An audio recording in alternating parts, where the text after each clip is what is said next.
For decades, strange lights in the sky have fascinated and terrified those who witness them. But what if it doesn't stop at a sighting? What if they take you across the world? People claim to have been abducted by beings not of this earth.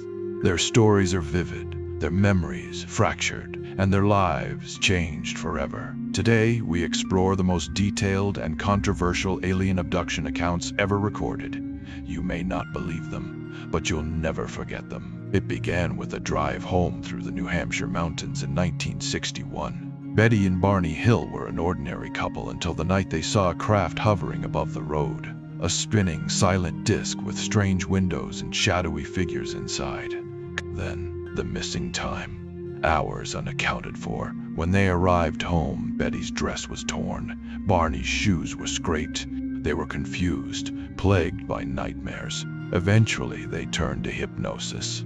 What surfaced was chilling. A shared memory of being taken aboard a craft, of medical examinations, of communication without words. Skeptics questioned the Hills' recollections, but the details were too precise and too similar to ignore. Their case remains one of the most thoroughly studied abduction accounts in history. Before the Hills came forward, a young Brazilian farmer claimed he was taken. Antonio Vilas-Boas said he was plowing a field at night when a glowing red object landed nearby. He was pulled inside, hooked to machines. Blood was drawn. Then came the most bizarre claim of all, a sexual encounter with a pale-skinned, blue-eyed humanoid woman. He described every inch of the craft in detail, including symbols on the walls and the temperature of the room. Doctors later confirmed his body showed signs of radiation exposure.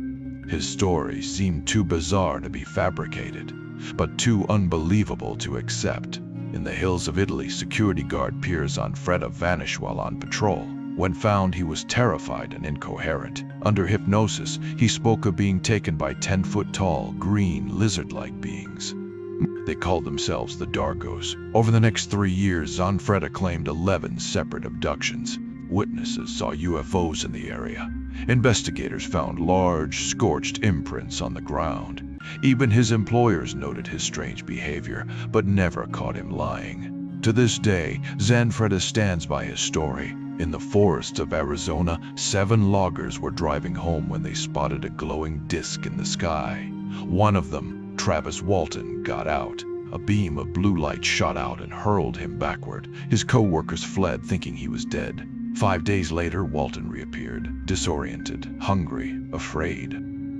Under hypnosis, he recalled a sterile metallic room. Small gray beings, larger humanoids. He described a tour of the craft and fear unlike anything he had ever known. Skeptics cry hoax, but multiple lie detector tests and consistent witness accounts have kept this case alive for decades. A beam of light, a floating woman. Witnesses on New York's Brooklyn Bridge claimed they saw a woman rise into the sky in 1989. That woman was Linda Napolitano. She later claimed she was taken from her bedroom, through her apartment wall, and into a craft suspended in mid-air. 2 men claiming to be government agents reportedly confirmed the event, but they vanished soon after.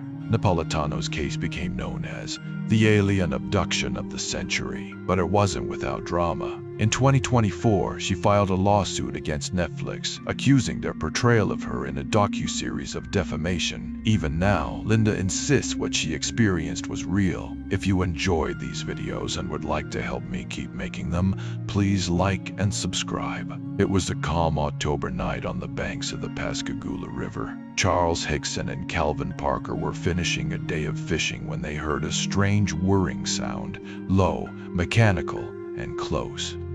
Then they saw it, a glowing, oval-shaped craft descending silently nearby, lighting up the reeds with an unnatural blue hue. Before they could run, it was too late. 3 beings emerged, clawed, robotic in movement, with gray, wrinkled skin and carrot-like limbs. They floated, not walked, toward the men. Calvin froze. Charles was paralyzed. The beings grabbed them effortlessly, lifting them off the ground and into the waiting craft. Inside was a room of white light. Charles remembered a single eye-like device scanning him from head to toe.